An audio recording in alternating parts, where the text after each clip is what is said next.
Hey, what's up guys? Jamie G back here again. Thanks for joining me in today's video. If you are new here, welcome. My name's Jamie. I cover internet marketing, affiliate marketing, how to get started online, and pretty much all things digital. So if that's of interest to yourself, I'd love to have you guys stick around. Feel free to hit the bell icon and the subscribe button first, in that order. Subscribe, then bell, to stay up to date with everything I'm going to be putting out. Now, what I'm talking about today is just a follow-on from yesterday's conversation, which was telling you guys about autoresponders, why you do need them if you're running any kind of online business at all. And I just went through my favorite one, which is getresponse. And today what I'm going to go through is just a couple of things to help improve your deliverability on your emails. So there's a couple of little tweaks. I'm sure they're probably quite well known. They were somewhat of a new discovery for me recently, so I'm going to share that with you guys. Hopefully you get a bit of value out of this. See you on the inside, guys. Bye bye.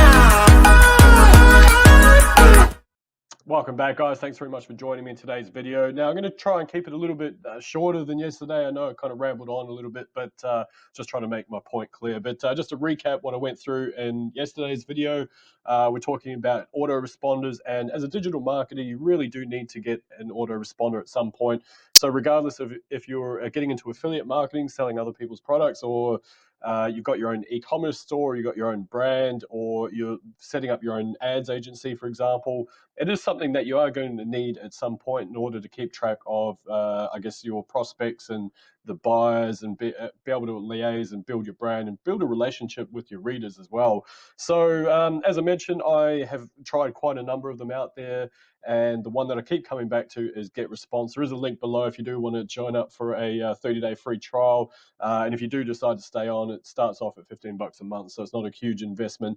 And I guess for the amount of tools that you get, the way you can segment your lists, the deliverability as well, hands down, this is my favorite, along with aweber as well, which is another one that I've used extensively. Same deal again. There is a link below for a free trial for aweber as well if you want to try them side by side. Go nuts. No, for you, those of you that already have signed up for a trial, or if you already do have an account with getresponse, some of this, I mean, this was all news to me recently, so sincere apologies if I'm kind of going over old ground with a lot of you guys that have been doing this for quite some time. But I'm just on the dashboard here now. I'm going to jump into email marketing. And what I'm going to do, I'm just going to draft up a newsletter. And strangely enough, the newsletter is going to be about this video that I'm going to put on YouTube. So if you're watching this on YouTube, or you've received this email and now you're watching the video, it's, yeah, hopefully this all makes sense. Anyway, forgive my lack of opens there. I'm going to try something new over here. Click on create account, create newsletter first of all.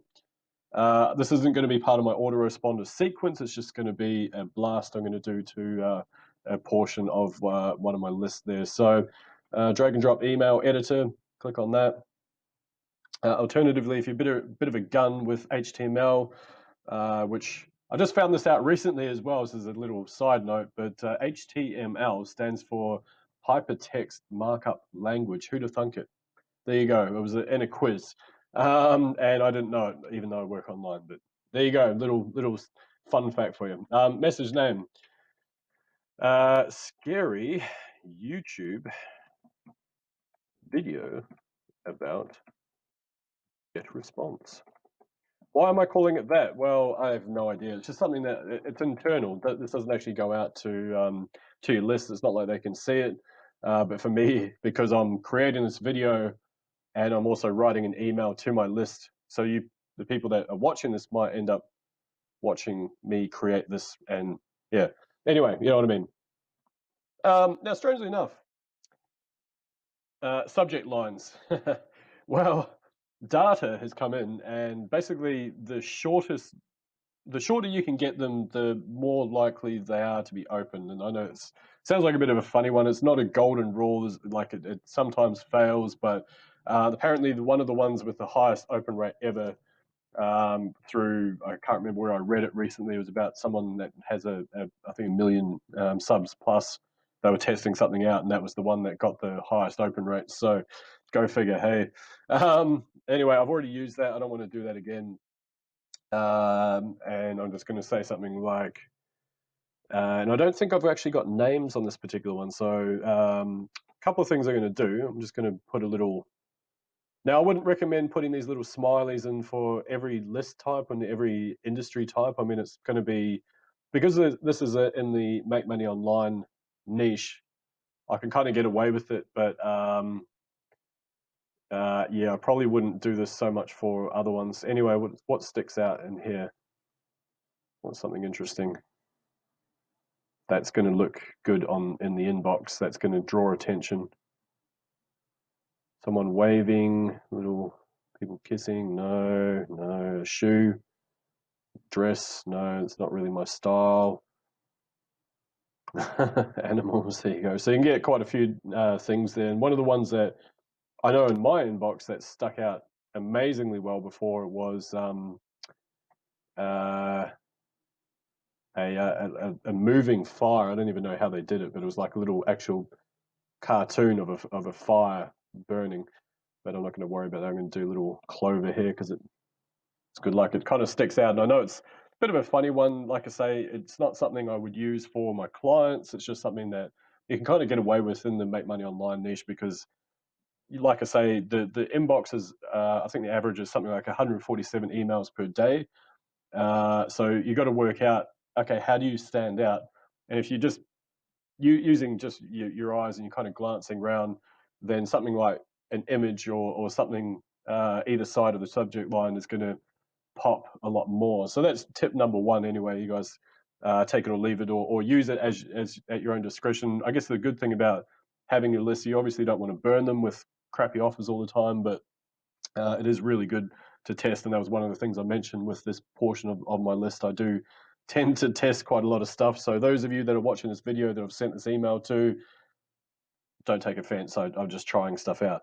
All right. So anyway, what can I say that's going to be interesting? I don't know. All right. So let's just think of something. This one for you. ... And I'm just going to chuck another little symbol at the end there. And unfortunately, let's go clover.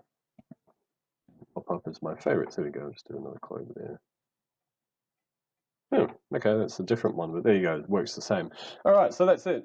Tip number one: you can use the emoticons. Like I say, use with caution. Don't put them in every subject line. It's just to kind of draw attention more than anything.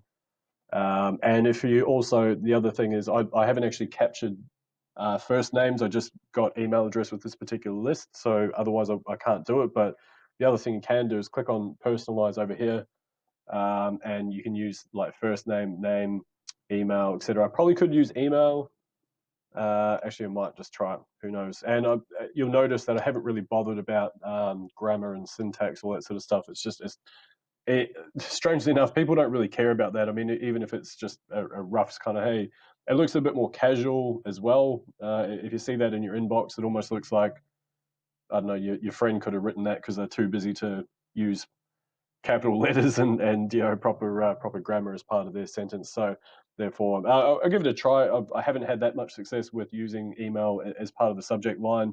Name does work better because it stands out. Obviously, Jamie, this one's for you. Whoa, really? Is it? Okay, great. I'll better open that and check it out. No, that's just one of my blogs that I use, but I'm actually going to go, I'm going to use another one, which is the Jamie-G. And if you want to see what one of my sequences looks like, I'm actually going to leave a link to my web address there. It is a work in progress at this stage, so check it out, jamie-g.com. It's just a little download, a bit of training that you can do, which helps you grow a list, actually, strangely enough. So, okay, cool. There we go. Blah, blah, blah.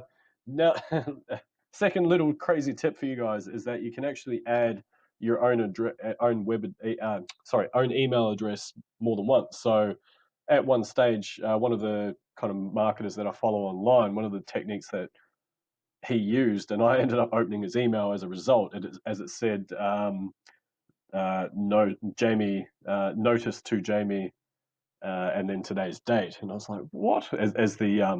As who it was from, but because it stuck out of my inbox, I was like, what notice? And another one he used was account suspended, and apparently that got immense, like crazy open rates. But again, it's it's quite spammy. I probably wouldn't use that, to be honest. I just try and go with myself, and if people don't like that, unfortunately, with that email address and that domain name, it probably has bad connotations. It was originally, I set it up because I thought about this whole idea of, the whole Gary V and that thing of, gotta hustle, man, all that sort of stuff. I thought it was a little bit far fetched, to be honest. I mean, if all it took was hustling to make money, then I'd be a billionaire, because I probably work harder than most people I know at this stuff, at least anyway. But anyway, it kind of backfired, because people just saw some sort of weird connotation with anti and hustling and stuff like that. So I've kind of moved off and just decided to brand myself more with my own brand there, jamie-g.com. All right, next step. I was going to pause while this next page loads.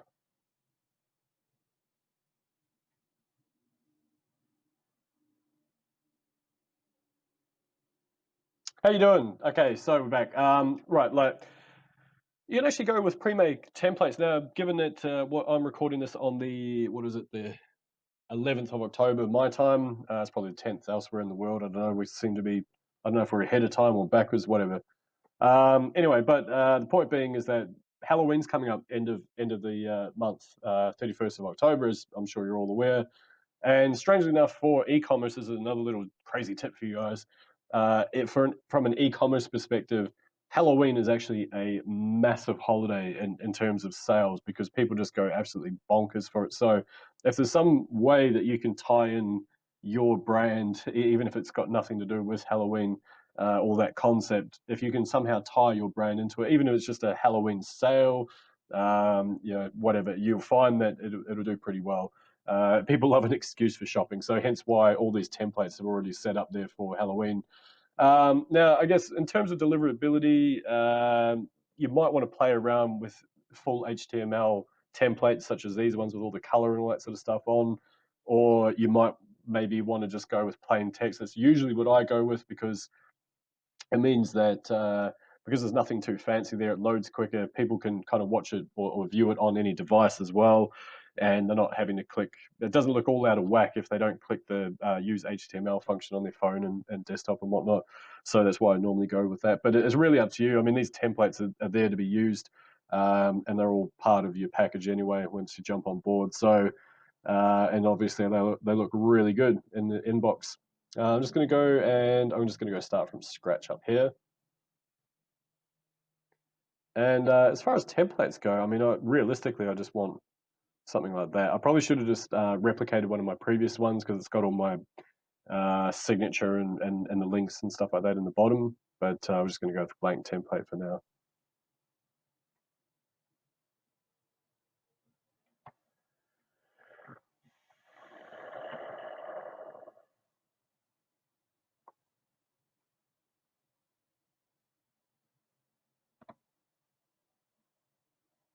Alrighty then, we're back on the email there. So this is basically what you're looking at if you've gone this far, and hopefully you've already set up your GetResponse account. You've gone to this point where now you're looking to send your email, and you can either just use one of the pre-built templates, as I mentioned. I've just started with a completely blank one, just because I want to show you guys roughly how you do it and some of the cool little tips that I'm going to take you through. Anyway. Rightio, like I say, I'm probably not going to bother about things like putting images in at this stage, but you seriously can put anything in. That it's just a drag and drop feature here. You can put buttons in, different things that will potentially resonate with your audience as well. So what I might actually do is just go, scroll back up there. Let's just go text block. Actually, I think I have to drag that across from memory. I do that, and I'm going to chuck a button in there as well. I don't think I've actually previously created one, so I'll just put that in there anyway. Yeah, why not? Oh, wow, look at that. It's nice and green, isn't it? I'm just going to drag that below that. Yep, boom. There we go. Yeah, I'm just going to play with it. I have no idea. I've actually never worked with a specific feature before. I usually, like I say, just do plain text, leave a link at the bottom or around there somewhere. But why not? Let's just give it a shot. You never know. Like I say, one of the things is you can't mess it up too bad. Of course, you don't want to be spamming people, but it's worth trying these things. Sometimes you might find that this will get an amazing open rate, and you have no idea why. Whereas you know, one of the other techniques that you use just doesn't. So who knows? Or sorry, click-through rate for the button. Anyway, it does draw attention, so I'm just going to leave it there, and I'll chuck a link in there to what will end up being this video. So anyway, right, I'm just going to pause and just smash something out real quick, and I'll come back in a minute. Alrighty, welcome back, guys. So basically, I just smashed out a real quick email. I don't have a content plan for this particular list, so I didn't really know what to write, to be honest. I sort of said, look, I'm doing this weird experiment. I've tried a few things in terms of open rates. If you're new to basically autoresponders and email marketing, have a look at this video. It's going to help you out, basically. So if you're watching this, this is the background of how I came about this email. And if you did actually take the action and click on the link in the email, then hopefully this will all kind of be somewhat of a pleasant surprise for you by now. But anyway, all I've done is just gone through here, and I'm just going to change what's written here. And obviously I can't put the video in yet because I haven't created the video, put it up on YouTube, but I will come back to it, and that way people can obviously click on that and watch exactly how I was able to make this whole thing happen. So I'm just going to write something kind of generic here. Click here to check it out. Oops. All right, so a couple of other things here just while I'm, oops, there we go. One of my clients once questioned me why I capitalize every letter on things like buttons and headlines and whatnot, because their argument to me, we went back and forth with this a little bit. Their argument was that it's grammatically incorrect and it doesn't look good. And I thought, well, it doesn't really matter what it looks like. Does it get the result? And the result, in my opinion, is to get people to click. So as you can see, it's bright green. It sticks out like crazy. So it's already, that's a massive factor in itself. To have something that basically is even more punchy and just sort of says, hey, click here, check it out. Yeah, it's a really strong call to action. So, and caps locking the first letter helps to, I guess, accentuate that as well. Anyway, just going to click off from that now. This is drag and drop builder. Normally, I would also look to try and, I guess, basically cut the width of this in half, but I've just kind of gone free flow. That's even a word. Now, what I might usually do as well is just put a secondary link in here. PS, check out my Facebook group, for example. Facebook group here. And then I just put the link in there. Which I can't remember what it was off the top of my head. Doesn't matter, I can get it later. But if you are looking at putting a link in, just highlight the text that you want to put a link in, press that little button there, and then you just put that in, click OK. So I won't bother about that now, but I might also just double up on what I've already put in there as well. So this one I might change it to the video. Yeah. Okay. Yeah. Check out the video here. It might be some people are weird. They just do not want to click something that's so obvious and quite, you know, you have to, you can't ignore that. If you're reading this email, you can't ignore the big green button in the middle. It's like the elephant in the room. But you'll find that sometimes if it's that good or that big and whatnot, people, like, their brain just can't handle it. What's that? Why are you trying to trick me into doing something, man? And so then they'll go, and if you put another link somewhere else in the email, they might be more inclined to click on that. As humans are weird. Anyway, I'm not going to put links in right now. I now know how to do those. So yeah, well, hopefully you do. Anyway, last little trick I'm just going to show you guys is if you come down here, click on plain text, and HTML to plain, just going to give you what that looks like. Now, this is a little guideline that GetResponse has set up. So in order to, I guess, have optimal width, they've got that little thing here, and you can do this little trick, wrap long lines. Whoa, look at that. How good is that? You can also personalize this with names and all sorts of stuff in there as well. I'm not going to bother because I don't have their names or emails. I'm going to close that. And the other thing, a final thing I'm going to do before I basically save this as a draft and sign off is, if you come up here, test message, there's a couple of things you can do. You can either send a test message to the email address on file, You can see what it looks like in inboxes. So it actually goes, I think it's 20 different inbox types. So Gmail, AOL, Yahoo, Hotmail as well, plus Outlook, all that sort of stuff, what it actually looks like in those inboxes. And then finally, my favorite here, spam score. They give a score of what they think the likelihood of it is arriving in the spam box is going to be. So there's certain things you can't really change, like the address. Unfortunately, this is GetResponse. That's not you. You've got no control over that. Some of these things you can't really do anything about. I mean, that one there, it cancels out that one. It's kind of weird. I don't know why. That one, same with that one there. Saying that my font's too big. Whatever, you're not the boss of me. So the envelope from second level, so they send it via, it'll say get response, and it's had some kind of code behind it, but it would be technically sent from my address. So from Jamie, support at jamie-g.com, sent via get response randomcode.com. So that's what that means. Don't stress too much about it. And it's been grey listed, which is again the get response thing. We've got no control over that. So anything, I guess, if you had that at say 3, you'd probably want to knock that on the head and just alter the text and have a look through as to what they're recommending. And sorry, one final point before I move off on this as well is there's certain words that you cannot use that will just automatically throw your emails to spam, and we're talking about things like the word free. So notice if you're on any of my lists, I don't say free. I'll say f.r.e.edu or something stupid like that. Or I never use cash or money. I always say like moolah or make bank or something like that, because again, money is seen as spam, because I don't know why, but I guess people have been spammed too much in the past, so they've complained. And that's about it. So yeah, look, that's all I wanted to go through. I'm just going to click on the next step. I'm going to save this as a draft first of all. Yep. I probably should have saved a template previously. Cool, that's saved. And I can either exit out of here just by going up here or click on next step. I'm going to go next step. And then you can choose which list you want to send that to as well. So you can send it to all, you can send it to a part of your list, you can send it to wherever you want, pretty much. So I'm just going to click on anti-hustler there. I'm going to click on that one, the Sploder. That's the new one. I'm not going to bother with that. Openers, clickers, yep. Parallel, yep. No, yep. Cool. Okay. And then I'm not going to bother about that. Custom filters, again, I'm probably not going to bother about that either because I haven't set anything up.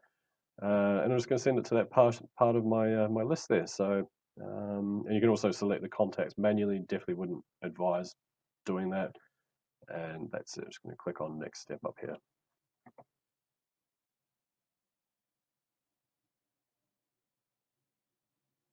There you go, and that's what it looks like. That's this one, and again, just going back to the spam score, it's not too bad. You can click on inbox preview there, and it's going to open up and show basically what it looks like in inboxes. That takes a long time to load for some reason, so I'm not going to bother with that. And that's it. So you can schedule it. Now, I probably would advise scheduling quite simply because you want to try and get your email out to your audience at, I guess, the best time possible. So you can either manually test it. I've tested all sorts of times of day and night, to be honest.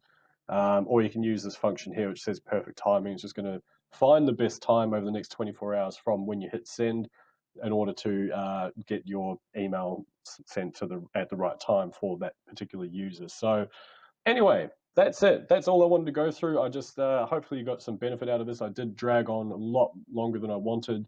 If you are still with me at this point, thank you very much for joining me. Please feel free to subscribe to my channel or leave any feedback as well. I'm always open to anything you guys have to say, good, bad, or otherwise. And once again, my name is Jamie G. I'll see you guys in the next video. Catch you later. Bye-bye.